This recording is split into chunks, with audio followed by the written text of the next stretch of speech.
est Normal Studio, on est installé à Montreuil depuis une dizaine d'années, enfin depuis le début de l'agence, voilà. Et en fait, on est installé ici parce qu'on a la chance d'avoir un lieu assez magnifique, qui est un ancien dépôt de bois. Voilà, c'est un grand endroit, beaucoup de volume, lumineux, qui nous permet de faire les projets, de les élaborer, de les prototyper un peu, d'avoir de l'espace, de les photographier. Donc voilà, c'est un lieu assez agréable à vivre.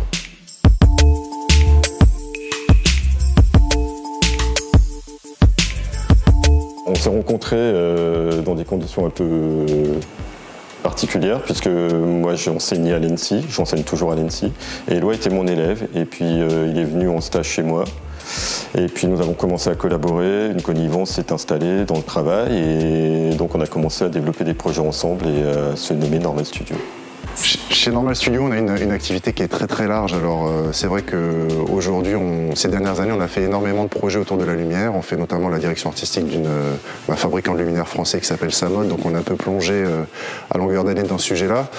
Nous, ce qui nous amuse, c'est à chaque fois de s'emparer du contexte, que ce soit technique ou que ce soit celui d'une entreprise, d'un éditeur, et de réussir à en faire quelque chose qui nous ressemble et qui en même temps soit juste pour ce contexte-là. Alors la lampe couture, c'est un travail très spécifique parce qu'en fait déjà c'est une lampe solaire, donc il a fallu s'interroger sur comment on pouvait faire une nouvelle typologie de luminaire. Donc elle s'appelle couture, c'est pas tout à fait innocent, c'est-à-dire qu'on voulait mélanger à la fois la technologie qui est la technologie du panneau solaire et de la LED avec quelque chose de beaucoup plus craft, de beaucoup plus manuel qui se lise comme quelque chose de fait main.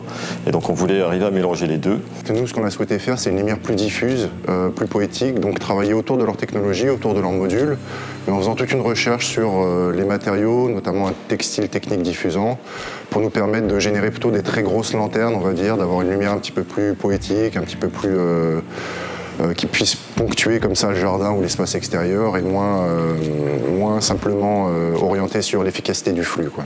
On a travaillé pour la fabrication de cette lampe avec un textile technique Ferrari qu'on a détourné en fait de son utilisation première, puisque c'est plutôt un textile qui est lié à une utilisation acoustique. Nous, en cherchant, on a vu qu'il avait cette capacité à diffuser la lumière et à produire finalement une lumière extrêmement douce.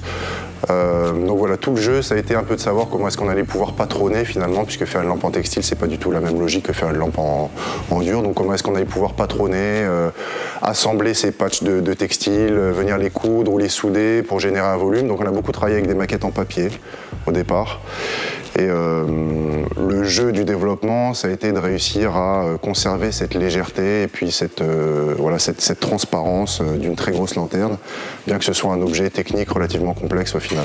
Quelque chose que peut-être les gens ne voient pas lorsqu'ils voient un produit fini, c'est que pour aboutir à une lampe comme celle-ci, c'est à peu près 2 ans de travail entre le moment où on a l'idée de créer cette lampe.